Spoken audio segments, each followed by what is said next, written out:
What's up, guys? Orca's here, and today we got another video. Man, it's been a while, hasn't it, since I've talked about Star Wars, huh? I really wanted to make, the Maul show, episode reviews and stuff like that, because the Maul show's been out. They've released episodes 1, 2, 3, and 4, and they've been doing like 2 episodes a week. So it's been 2 weeks. We're about to get to our third week of the Maul show, which will be episodes 5 and 6. So again, I really wanted to do reviews on those, but I've been busy. I haven't had the time, haven't been able to. So it's been a little rough, but who knows what'll happen. Like I said, maybe I'll be less busy and, once things kind of slow down a little bit, but I don't know, man. Life is just, it's a lot right now, but hey, I've said that basically in every video I've made for like the last 3 months. So, you know what? Let's just get into the video. So, since I haven't been able to make really any Maul reviews, this is gonna be kind of like a two-part thing. I'm gonna give my reviews on the Maul show so far, and I'm gonna give my review on the Mandalorian and Grogu trailer that released just yesterday. And we'll start with the Maul show first. I think that's a good way to start since been neglecting making videos on the first, 2 weeks of its release, 1 and 2 first week, and then 3 and 4 the second week. So far, I'm really liking the show. This is exactly kind of what I expected the Maul show to be. And right now, so far, it's living up to my expectations, I will say. It's been a great show so far. Really not much to complain about. I do want to get one complaint out of the way, though, and it's something I think Sector for Nerds would agree with, my boy, but there's too much Lawson. There's too much whatever, Detective Lawson, whatever he is. There's too much Lawson in this show. I think, he's also Sector for Nerds. He's literally watched the episodes twice and recorded how much time Maul was in the episodes and how much time Lawson was in the shows. For the episodes combined, episodes 1 through 4, I'm pretty sure Lawson and Maul have basically even screen time, which is actually kind of crazy. And, this is my complaint is that, we get a show where it's about one character. We get the Book of Boba Fett. We have the Kenobi show. Even the Mandalorian, season 3. They had this problem as that they made a different person the main character, basically. In the Kenobi show, it became Reva. In the Book of Boba Fett, it became the Mandalorian, and then ironically in the Mandalorian, he became, not one of the main characters, but Bo-Katan. And now in this show, it's the Maul show, but freaking Detective Lawson is almost is as much of a main character, sometimes if not more than Maul is the main character, which, it's a little rough. And I think the most egregious one out of the 4 so far, I think I just mentioned, was probably Reva in the Kenobi show. That just didn't need to happen. But that's what it's reminding me of the most is, we get the Kenobi show, all is well and good, and then they just introduce a completely new character that no one's ever heard of, and they just become the main character. And that's kind of what's happened in the Maul show so far, is we're getting the Maul show, oh wow, a show all about Maul, that's great, oh that's amazing. And then they release a character that no one's ever heard of, just completely new character, and then all of a sudden they become the main character. I'm going to be fair. If I'm going to criticize the Kenobi show about Reva turning into the main character, I got to criticize the Maul show about having a completely new person become the main character, right beside the person who's actually supposed to be the main character. I'm not saying they aren't the main character anymore, but it's kind of weird that they have equal screen time. You know what I mean? At least they're connected to the story, but I could have said the same thing about Reva too in the Kenobi show. She's connected to the story of, Kenobi for the most part. But really, I don't know. By a show of hands, I wonder how many people are really invested in the Lawson story. How many people? How many people are really, really invested in Lawson's side of the story? I hardly doubt very many. Like, I think it's an okay story, like Lawson's story. I think it's all right. Like, I don't think it's a bad. I don't think it's a bad story, like storyline that he's coming across.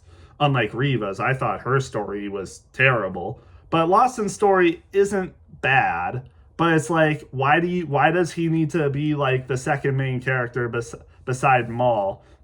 Like, I don't know, man. That's just the complaints I have, and like I said, they've like been basically equal on screen time. Sometimes Lawson has had more screen time in some episodes compared to Maul. Like, what are we doing?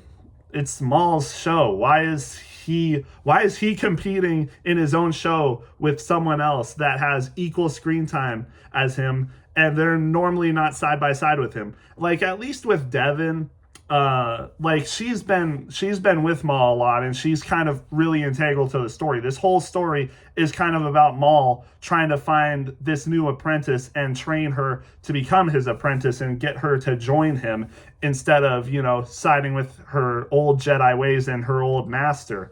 Like, she's an integral part of the story. Why is Lawson like a really big integral part of the story? He doesn't need to be. I would argue Devin absolutely needs to be a main integral part of the story. Lawson doesn't. You know what I mean? Lawson doesn't need to be a main integral part of the story, but Devin does, because it's basically exactly what the plot of the story is supposed to be. But the plot of the story isn't, oh, this detective guy is trying to capture Maul. That's not the main plot of the story, or at least it shouldn't be, because that's not what we wanted. That's not what we expected. But it's low-key basically neck and neck with the main plot of the story, which is Maul trying to rebuild himself after Order 66 and losing everything that he built with the crime syndicate and everything. He's trying to gain back what he lost, and then train this apprentice to hopefully, rise as a power and one day defeat Sidious. That's what Maul wants to do. The main plot of the story shouldn't be, oh, Lawson's trying to track down Maul and arrest him and take him down. No, that's not what we want. That's not. Yeah, but that's literally basically the second main plot of the story. And I feel like, again, we only needed one. We only needed one plot of the story, and it's what we're getting. Like, we already have it. We already have the main plot of the story. We're getting that. We didn't need a second main plot with this random detective trying to capture and arrest Maul. Like, and we all know that's not going to work, We all know that's not going to work. This guy isn't going to foil and ruin all of Maul's plans, and if he does, I feel like that wouldn't go well with a lot of people. If this detective guy is the guy to bring down Maul and halt his, plans and everything, I feel like that's not going to go over well with a lot of fans, me included. So hopefully that's not what happens, because that would be a travesty, honestly. But we'll see. All right, enough of my complaining. Let's talk about some good things that are part of the show. The good stuff that we all expected. Maul. Maul is amazing. Everything with Maul in it has been amazing. Literally, it's everything we expected and wanted. It's everything, from the trailers. Everything that we wanted to see, we're getting. We're literally getting everything we wanted to see so far. And we're 4 episodes in. The best is yet to come, literally. And we've already gotten amazing things with Maul. Him, stirring some stuff with all the other crime syndicates and crime organizations, building himself back up, taking the Pikes back over, getting revenge on the people who wronged him, like, Marg Krim, the leader of the Pikes. Kills him in episode 4, spoilers. I hope you have expected that. But kills Marg Krim in episode 4. That was amazing. And man, the dialogue in the show too is amazing. His interactions with people like Devin, amazing. We get to see how he's slowly turning, Devin, hopefully, well, maybe not hopefully. I wouldn't hope for people to turn to the dark side, but for, purposes of the story and character development, we see Devin's, point of view changing and everything, slowly creeping and agreeing with Maul's side. At the beginning, obviously, she hates Maul. She knows what she was. He was a Jedi killer, civilian slayer, just an evil dude. And she knows that. But slowly, Maul is kind of turning her. He's pointing out the flaws of the Jedi in this, new era of the galaxy. Jedi seem useless. They're powerful beings, and yet they're being treated like garbage and have nothing to look forward to. And Devon's been living like that. She's been living like a scavenger, scavenging for food, and just people just treat them like garbage. And obviously the Empire's out to get them. They have to stay hidden. They've lost all their power, all their honor, and Maul sees that, In some ways, he respects the Jedi for their power. So when he sees the Jedi not using their power and looking weak, honestly, that kind of infuriates him. It's like the Jedi have all this power, they could use it for so much, and yet they chose to live like homeless people, basically, when they could be so much more powerful, like me, like Maul, who's building his crime organization, who's, taking down people who challenge him and threaten him and have done wrong to him. He uses his power. The Jedi in this time don't. And that upsets him. And he wants Devon to use her powers to be who he wants her to be or who he thinks she should be.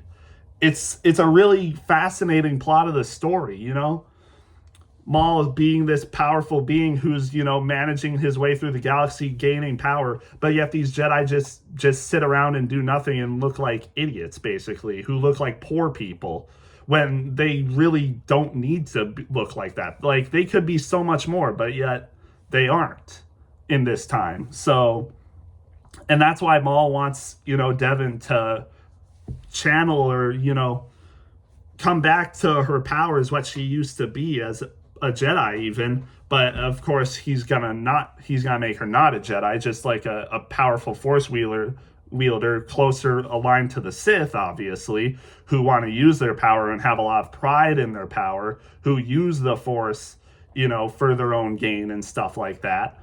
But I mean, in some ways, Maul does have a point. Like, it's like, you should be using your power for something instead of hiding like cowards, But, and that's what he's trying to gain out of Devon is obviously, like I've said, but it's a cool concept. And, like I said, Devon's slowly realizing that, he has some points and, she doesn't like the way she's living right now. She probably low-key kind of wants to live more like Maul, to be honest, but her master is holding her back. He's still trying to live like a Jedi, trying to, be a good person, live by the law and stuff, whatever, live by the light side of the Force, how the Jedi would act normally, but it's a miserable life for them, And Devon doesn't like that. We've already seen that. She steals food when that's obviously not the Jedi way. You shouldn't take things from others.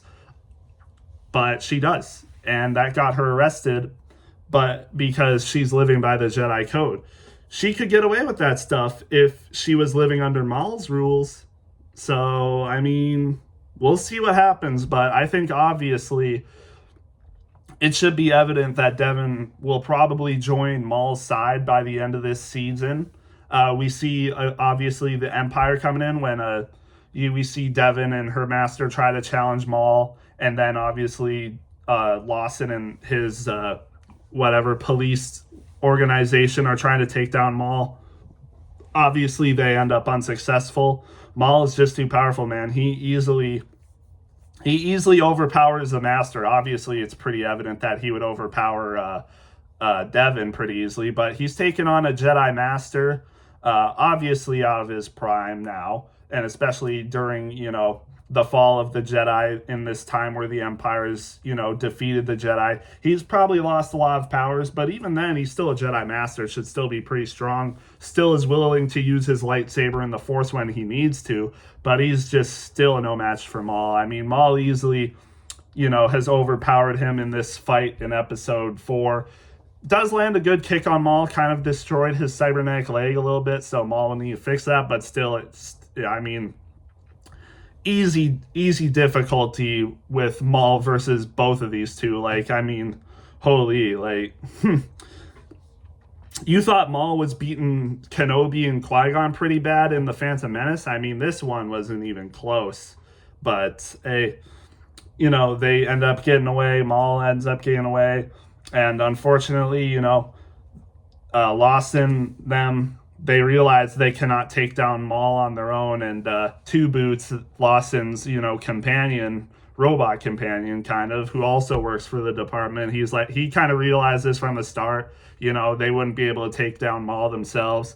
And he was really keen on calling the Empire, and by the end of episode 4, he does. So we're going to be seeing the Empire by the end of, at the start of episode 5. We're going to be seeing the Empire at the start of episode 5.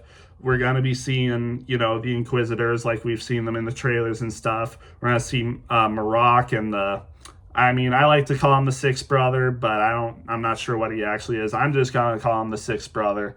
So it's going to be cool. Going to be really cool. And, Marok is, we like to think Inquisitors are like kind of weaker, but Marok has actually been proven to be a decent threat. I mean, he held up pretty well against Ahsoka in her own show. She eventually defeated him, but he put on a good fight against her. He's definitely better than the average Inquisitor, so we'll see. Not so much of the Sixth Brother, so it'll be more Marok versus Maul, and then probably the Sixth Brother versus Devin and her master, more so, I would probably say. So it'll be interesting to see that. I can't wait to get into these next episodes. Hopefully we get to see more Maul and Devin in them and less of Lawson, but we'll just wait and see. So far, I would probably give the Maul show so far probably an 8.5 out of 10. I'd give it A tier so far. Lower A tier, but I would give it A tier so far. Definitely better than B tier. I'd say this is better than like most of the Bad Batch we've gotten so far. Better than the Bad Batch for the most part. Bad Batch is done seasons 1 through 3. I would say so far the show is mostly better than the Bad Batch, honestly. It's been really entertaining so far, and by the end of it, I'm hoping this is like a 9 out of 10 show or above, because it's been really good so far. So hopefully they continue to stick it with this. Hopefully we get less Lawson. That would definitely probably improve the show. But yeah, so that's my thoughts on the Maul show so far. Let's get to the Mandalorian and Grogu trailer that we got. Probably be a little shorter, but I mean, is anyone else just kind of over the Mandalorian and Grogu? Because I am. I mean, seasons 1 and seasons 2 were some of the best Star Wars we've had in the Disney era. Like, really, really up there in the Disney era. Some of the best Star Wars we've ever gotten, to be honest. Like, we got, the original trilogy, the prequels, Clone Wars. And The Mandalorian is, like, not very far behind any of those. Like, it was so good, but then we got Mandalorian Season 3, and it was kind of a letdown, low-key. It wasn't that great. And now, I feel like, again, people are kind of over The Mandalorian and Grogu. So now we're getting the Mandalorian and Grogu movie, which, we'll see what happens. But so far, I'm hoping they're hiding a good amount of stuff, but, from what we've gotten from the trailers, some of it looks cool. Like, I'm interested to see, them versus Embo. But, like, honestly, you can kind of tell, like, that probably should have been Cad Bane and not Embo. But they already killed Cad Bane because Book of Boba Fett. Kind of stupid, to be honest. But, hey, they already offed Cad Bane, most likely. So that's probably why they got Embo in this instead of him. Like, I like Embo, but, man, you couldn't have got maybe more iconic bounty hunters, you know what I mean? Like, is Boba Fett going to come back? Cad Bane going to come back? Maybe we see Bosk? I don't know. But Embo, I don't know, man. He's cool. I really love Embo from the Clone Wars. But, like, in terms of iconicness, casual fans aren't going to know who that is. You know what I mean? But I don't know. I hope what we see is character progression for the most part. Like, I'm tired of just seeing Grogu, I'm tired of him I'm tired of seeing him as a baby with just doing baby stuff, you know what I mean? I want to see character progression from him. And that's why I like the Book of Boba Fett with him and so much. Like, even though Grogu and freaking Mandalorian took over the spotlight in that show for a period of time when they probably shouldn't have, I really liked what they were doing with them. Grogu training with Luke, learning the Force, doing like actually getting better. But then they choose to bring him back to the Mandalorian, and it's like, and now he's done nothing basically. So I'm hoping there's character progression with Grogu. I'm hoping they do something interesting. They need to have like a really big wow factor in this movie to get people's attention. I feel like there needs to be a really good progression in the story and the Mandoverse and whatever the heck they're doing with it. Because during the Mandoverse we also got Ahsoka, whatever she's doing. Finds she's got Sabine, Ezra back together. Thrawn is coming back into the known galaxy, versus the other galaxy they were just in. We'll see what they do, and then with the Empire, the remnants of the Empire coming back together and everything. We'll just see what happens, but I'm hoping there's some good story progression, plot progression in the Mandoverse, and character progression with Grogu. But based on the trailer, we'll see. I think they're kind of hinting at that. With the one woman, I forget who she is. We've seen her before, but I forget who she is. But she talks about in the trailer, it's like they're trying to prevent there from being another war and the remnants of the Empire to collect back again and form, a strong empire again. They're trying to prevent that, but it seems like the Empire is growing stronger, the remnants, and with Thrawn coming back, we'll just see what happens. But again, you can't really tell what's really going on with the plot just based off the trailers, to be honest. But the plot is that they're trying to do it seems like the plot from what I've read or seen is that they're trying to rescue Jabba's son or something, or they're trying to get Jabba's son. I don't know, but we'll just see what happens. There's a lot of cool moments in the trailer. They're riding in the ATRT, I think is what it's called, from the Clone Wars with the two legs. The clones would ride them. I thought that was pretty cool. You got the AT-ATs in there. Zeb is back as well. He seems like he's going to have a good, decent story in this movie. Maybe we'll see though. Obviously, Grogu, Din, the Mando, they're going to be going on their adventure together. We'll just wait and see. I mean, the trailers have been all right. They've not blown me away, completely blown me away. A lot of it's cool, sure, but we'll just wait and see what the movie's all about. But I mean, I'm slightly looking forward to it. I don't have a ton of hope in it, but we'll just wait and see. So basically, that's all my thoughts on the Mandalorian Grogu trailer. I'm decently excited for the movie. Obviously not as excited as I've been for the Maul show, and the Maul show has been pretty great so far, except for Lawson being a main character, kind of taken away from Maul, I feel like. But overall, the show has been great so far. We'll see what the Mandalorian and Grogu holds in store. I think it comes out in June, right? Comes out sometime June or maybe late May. So coming up soon. I will definitely be watching it in theaters. But yeah, that's my thoughts on the Maul show, the Mandalorian and Grogu trailer, and what we can expect from the movie maybe. Let me know what you guys have been thinking about the trailer, and how have you guys been enjoying the Maul show so far. Let me know. But with that being said, I'm going to get this video up, and we'll see you in the next one.